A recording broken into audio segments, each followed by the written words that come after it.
Assalomu alaykum do'stlar. Sizlar bilan kecha o'tirib videoda algoritmik masalalar yechishni boshlagandik.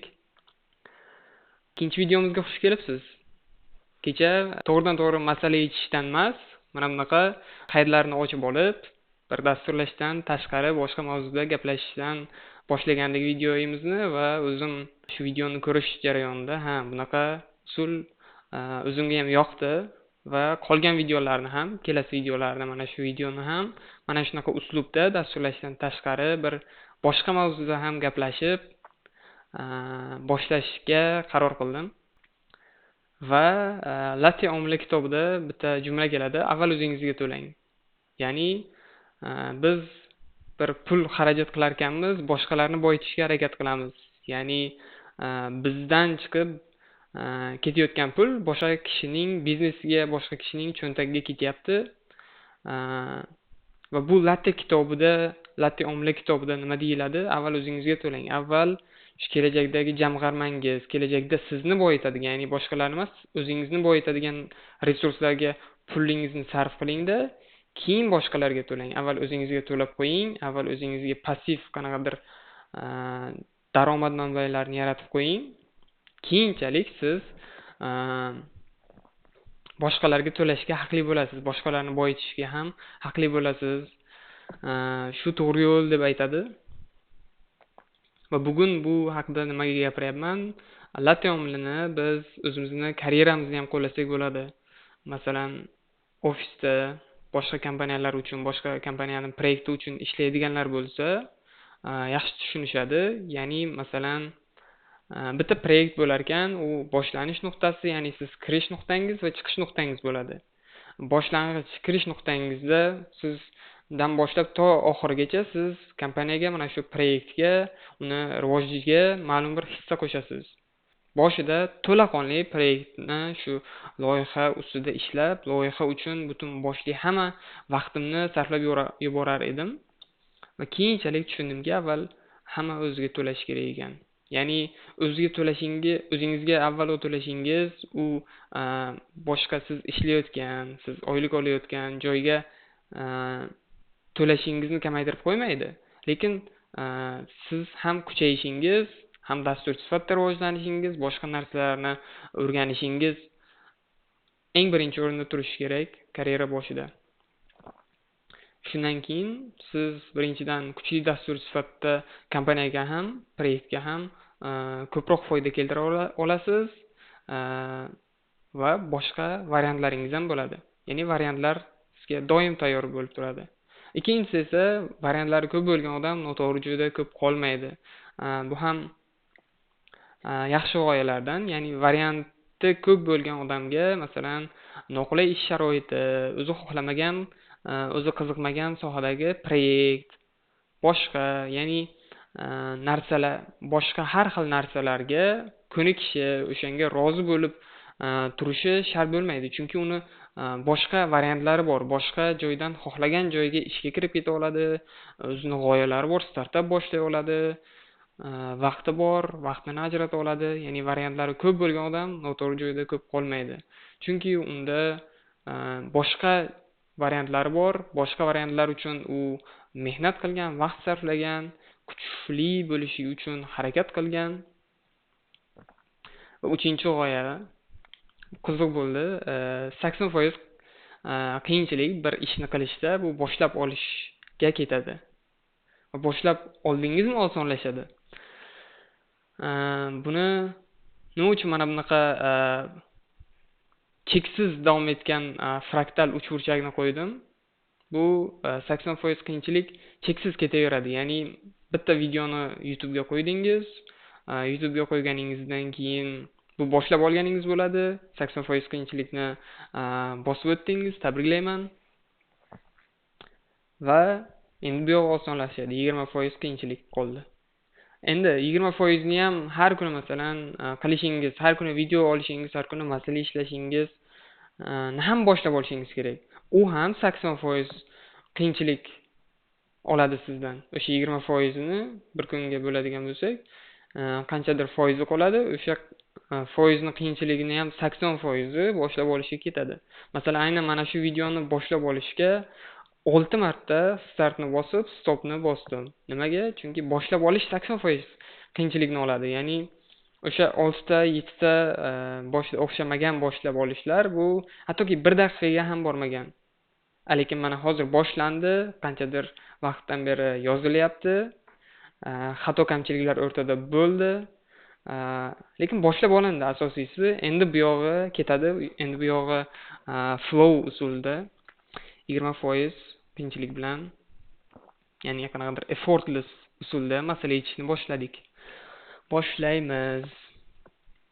Demak, bizda two sum masalasini yechgan edik kecha. Endi bu yog'iga medium masalalar ekan. Va group anagrams. Bu masalani video yozishdan avval bir qarab oldim. Avval yechgan ekanman, yechimga qaramadim, lekin masala shartini o'qib, xayolimda qanday yechim qilishimni o'zim uchun rejalab qo'ydim. Va bizda group anagrams degan masala. Demak, bizga bir qancha stringlar joylashgan array berilgan va anagramlarni biz guruhlagan holatda qaytarishimiz kerak. Va xohlagan usulda, xohlagan tartibda qaytarsak bo'ladi. Farqi yo'q. Anagram nima deydigan bo'lsak, anagram shunaqa bir so'zki, bitta so'zdan ikkinchisini to'liq yarata oladigan bo'lsak, bu anagram so'z deyiladi. Masalan, mana bu yerda net bilan ten. Mana shu ikkita so'z anagram. Chunki bundan buni yasay olamiz, bundan buni yasay olamiz. Ya'ni harflar soni hammasi bir xil bo'ladi. Mana shu 3 ta so'z ham shunaqa. Va bizga mana bitta array beriladi. Biz arrayning ichida, listning ichida list qaytarishimiz kerak. Va har bitta elementi list bo'ladi. O'sha element listning ichida nima bo'ladi? Listning ichida anagrammalar bo'ladi. Anagrammalar bu yerda tartibsiz holatda, bu yerda guruhlangan holatda qaytarilyapti. Mana bu yerda explanation ham berilyapti bizga. Agar bo'sh bo'lsa, bo'shini ham qaytarishimiz kerak.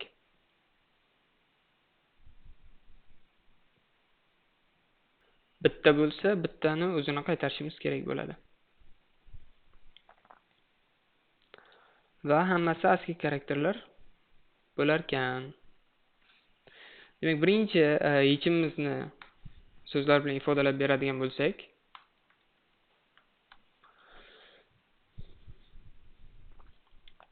bizga mana bunaqa array beriladi. Va biz buni anagrammalarga guruhlashimiz kerak. Va guruhimiz mana bunaqa usulda bo'ladi.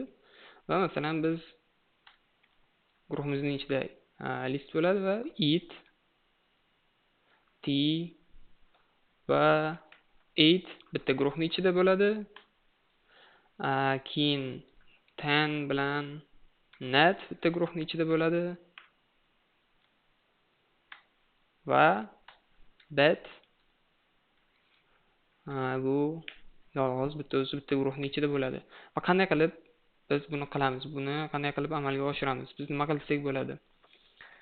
O'zi anagrammalarni qanday qilib is anagram degan funksiyani biz o'zimiz tushunib olsak, qanday qilib anagramligini tekshiramiz ikkita so'z kelganda deydigan bo'lsak, masalan, biz nima qilsak bo'ladi? Hammasini masalan sortlab olsak bo'ladi. Qanaqa qilib? Masalan, deydigan bo'lsak, mana buni bir dictionary deydigan bo'lsak,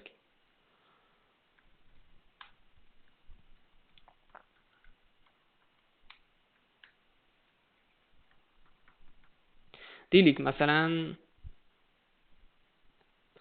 biz aytishimiz mumkin, bunaqa sortlangan string bo'ladi bizda key sifatida. Hashmap ishlatishimiz mumkin. Sortlangan key bo'ladi-da, sortlanganini biz tekshiramiz. Ya'ni masalan, birinchi keladi-da, biz buni olamizda sortlab keyga qo'shib qo'yamiz. Keyingisi keladi, keyin buni ham sortlaymiz-da, bu bilan tekshiramiz. Agar teng bo'lsa, bu yerga qo'shamiz. Keyin buni ham sortlaymiz-da, a and t bo'ladi, it bilan solishtiramiz. To'g'ri kelmaydi, qo'shmaymiz. Va buni ham solishtiramiz-da, a t bu bilan teng bo'ladi va biz qo'shsak bo'ladi. Va keyingsini ham masalan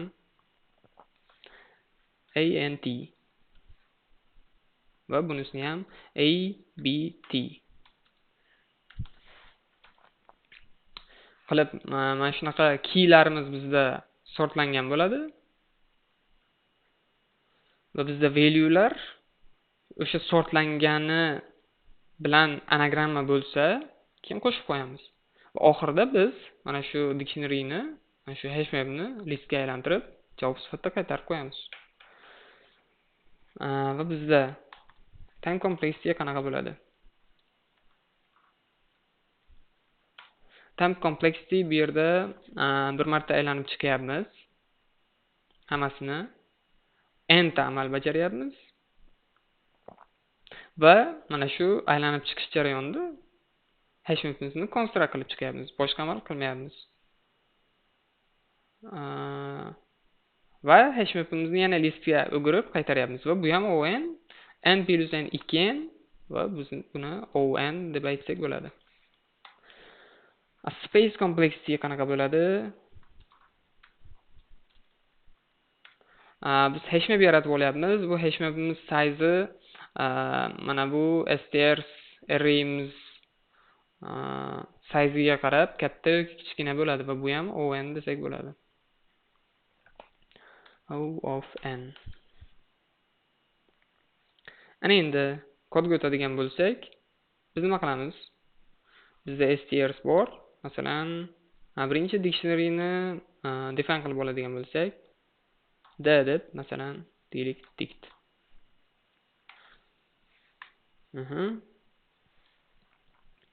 Define qilib oldik. For s in strs. Aylanib chiqyapmiz. Aylanib chiqayotganda if get sni oladigan bo'lsak va bizda hashmapimizda yo'q bo'lsa hali biz nima qilamiz? Get teng none bo'ladigan bo'lsa. Birinchi kelinglar buni sortlab olamiz. Sortlab as sorted as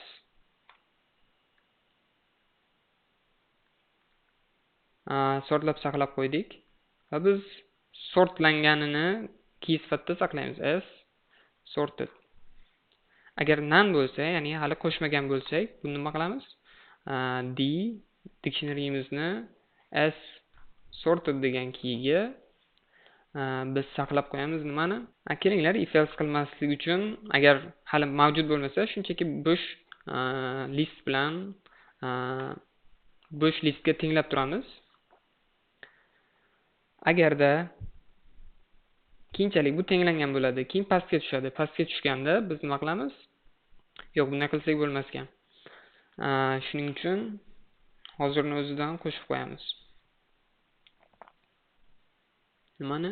S ni, original stringni qo'shib qo'yamiz. Agar else, ya'ni bu narsa mavjud bo'lsa, nima qilamiz?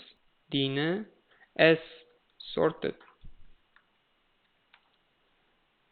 degan valuesiga u list edi bizda append qilamizda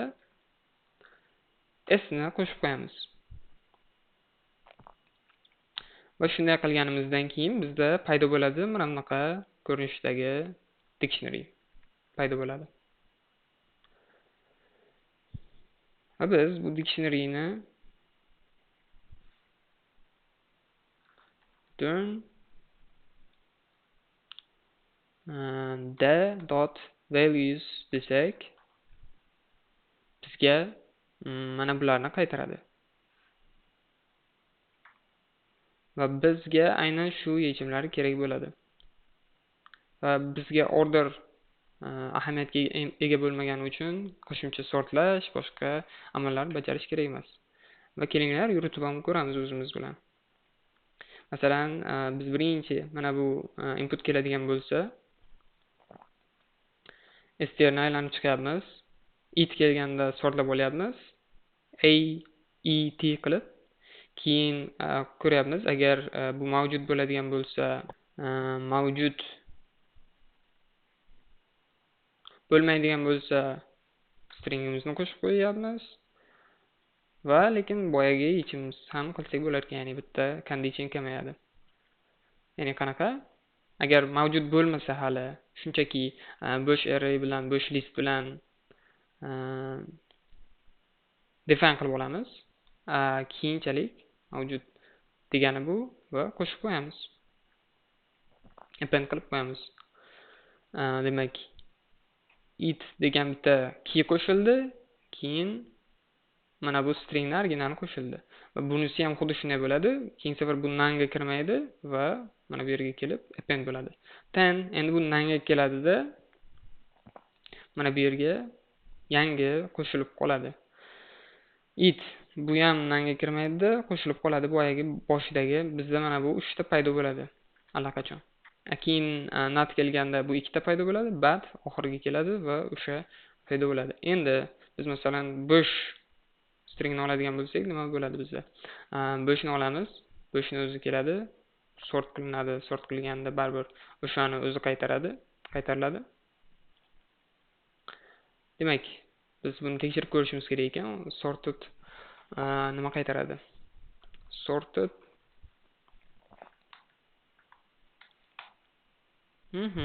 bo'sh massiv qaytaradi.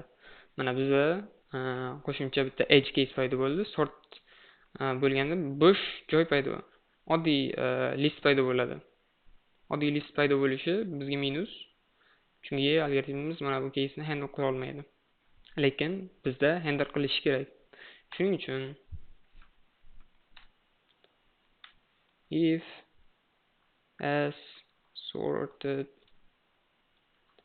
is equal to bo'sh bo'ladigan bo'lsa, biz nima qilamiz? Bilamizki, bu as sorted thing mana bunaqa bo'lishini aytib qo'yamiz oldindan. Bu qanchalik best practice bilmadim, lekin edge case'ni mana shunday qilib handle qilsak bo'ladi. Va bu yerga kelganda, bu yerga nanga kiradi. Kirgani uchun bu bo'sh massive bilan initialize qilinib olinadi. Keyin sortedga mana shu append qilinadi. Append qilinganda mana shu javobni oxirida valuesini qaytarayotganda olamiz biz. A bilan esa xuddi shunday jarayon davom etadi. Va test qilib ko'radigan bo'lsak, odatdagidek unhashable type list. Qiziq ana. Asoslarini bilmaslik. Shuncha video. Demak boshqatdan yozib chiqamiz. Bizda to list qilsak bo'larmi? As sorted. O'rtaga biz nima qilsak bo'ladi?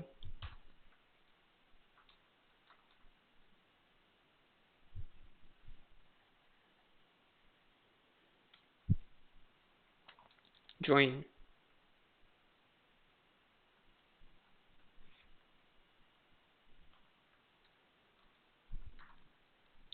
Mana shunday qilsak, bizga adashmasam string qaytarish kerak. Masalan, deydigan bo'lsak, as sorted teng mana bunaqa.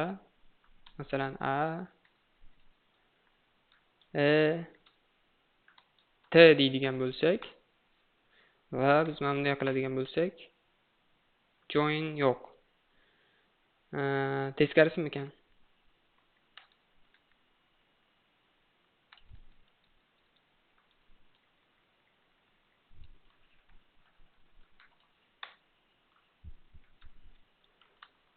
As sortedni ko'radigan bo'lsak, ana.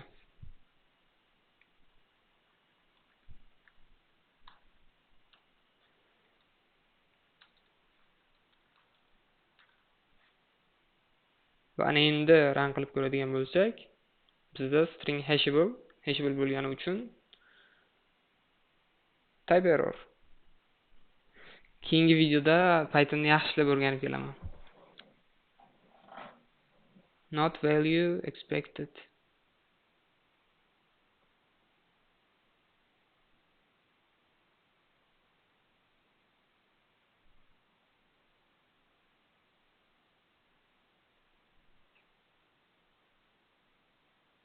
dict values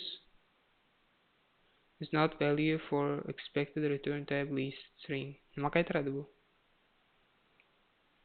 Masalan biz the dictionary define qilib olinadigan bo'lsak, type bilan ko'rilarmidi? The demak values dict values buni list qilishimiz kerakmi?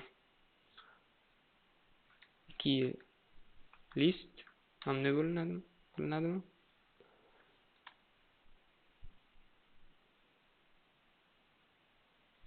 Mana do'stlar, yaxshi ham noldan yozib chiqishga to'g'ri kelmadi. Shuncha video, shuncha yozib olinishlardan keyin. Demak bizdagi yechim mana shunaqa bo'ldi. Group anagrams. Mana bu yeri unchalik yoqmayapti menga.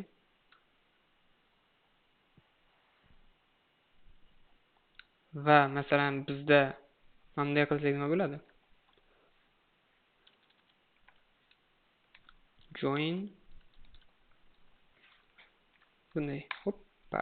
Mana demak mana shu yer ham kerak bo'lmaydi ekan bizga. Endi biz baribir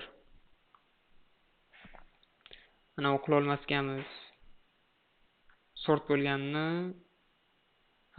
define qilayotganda sortni ko'ryapmiz. Har safar masalan string kelganda uni sortlab olyapmiz.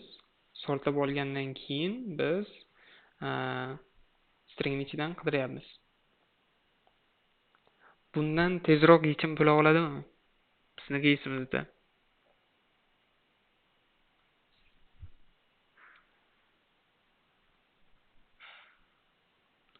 Kelinglar, birato'la mana buni nima qilsak bo'ladimi?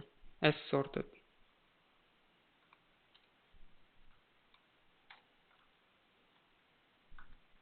Bitta qatorda qilib ketamiz buni.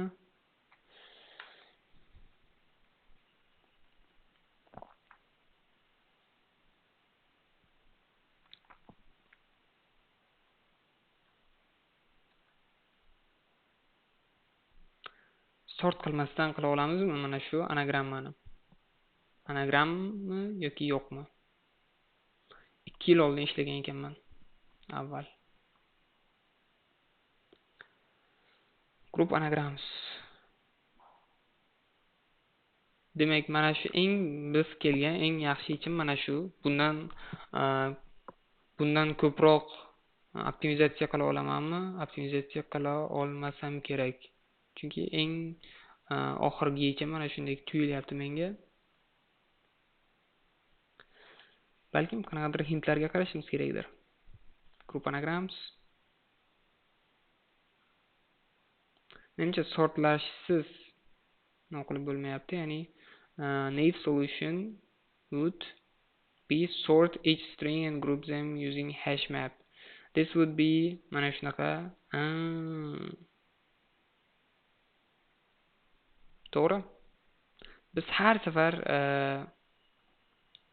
sortlaganimizda time complexityga sortlashning ham complexitysi qo'shiladi. Shuning uchun n log n yana ko'paytiriladi. So this solution is acceptable. Can you think of a better way without sorting the strings? Stringni sortlamasdan qanday qila olamiz biz? Nima qilsak bo'ladi? Okay, topicsga qaraylikchi. Rest bu string sorting.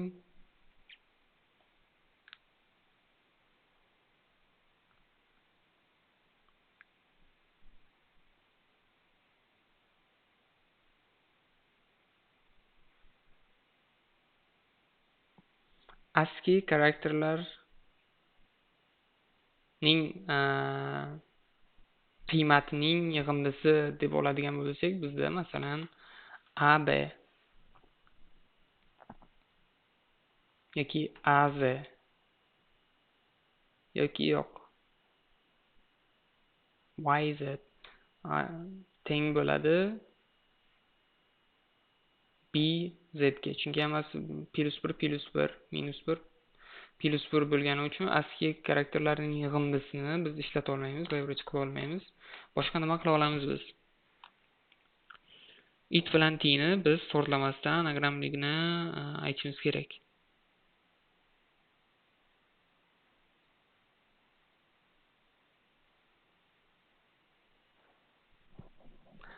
Boshqa g'oya kelmayapti, balkim ikkinchi intga qararmiz. By the definition of anagram, we only care about the frequency of each character in string. How is this helpful in solving the problem? Biz sanashimiz mumkin. Masalan, itda bitta i bor, bitta a bor, bitta t bor.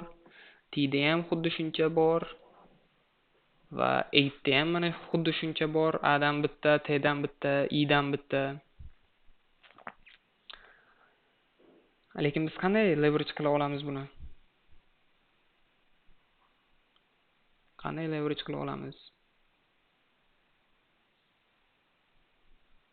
Masalan, tan deydigan bo'lsak, u boshqacha hashmap hosil bo'ladi.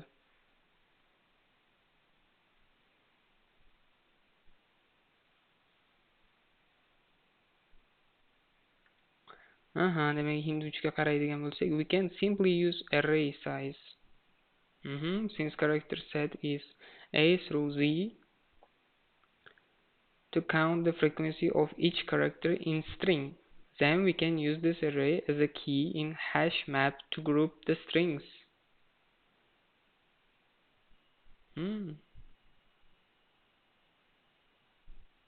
We can use this array as the key in the hash map to group the strings. Qiziq. 26 talik array ochib olamiz. Ochib olgandan keyin frequencylarni masalan bitta a bo'lsa, 0-indeksini biz 1 qilib qo'yamiz. Plus bittaga oshiramiz. Va xuddi shu narsani mana shu arrayni key sifatida ishlatamiz. Lekin arrayni ishlatib bo'lmasgan-ku. It's not hashable. So how do we handle that? Bilmadim. Balki mana shu videodan keyin Bitcode'dagi video nima solution videoni ko'rarmiz. Mana naive solution, bizniki naive solution.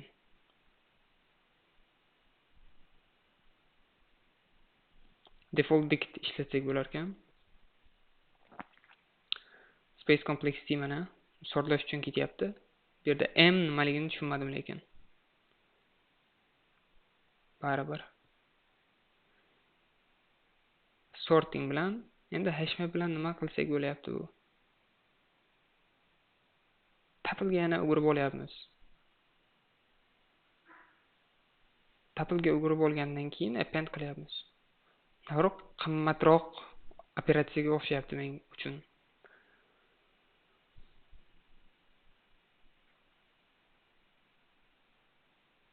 Key. Bu yerda ham join qilib chiqyapmiz.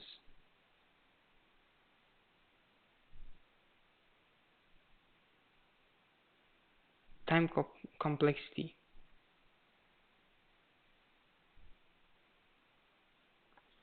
Lekin baribir tushunmadim bu nima uchun mana bu ikkinchi yechim birinchisidan ko'ra yaxshiroq ekanligini. Balkim masalan men ko'rmayotgan narsa bo'lishi mumkin. 100 ta belgidan iborat stringni sortlash ancha sekinlashtirib qo'yishi mumkin. Ya'ni men faqat 3 ta harfli stringlarni ko'ryapman. Uni sortlash uchun, demak sortlashdan ko'raman. Shunchaki sortlash n log n vaqt oladigan bo'lsa,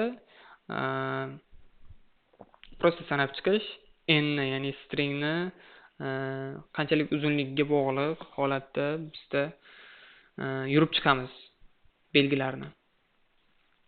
Va shu jihatdan haqiqatan kattaroq stringlar bo'yicha o'ylaydigan bo'lsak, mana shu yechim yaxshiroq ekan. Ikkita narsa o'rgandim. Default dict ishlatish, ya'ni agar bizda default bitta qiymat bermoqchi bo'lsak, agar mavjud bo'lmasa, mana shuni listdan boshlasin default qiymati, nan bilan get qilib, nanga tekshirib o'tirmaslik uchun default dictni ishlatishimizni va listni tuple'ga o'girilganini key sifatida ishlatsak bo'lishini, ya'ni tuple hash qilish mumkinligini bilib oldim.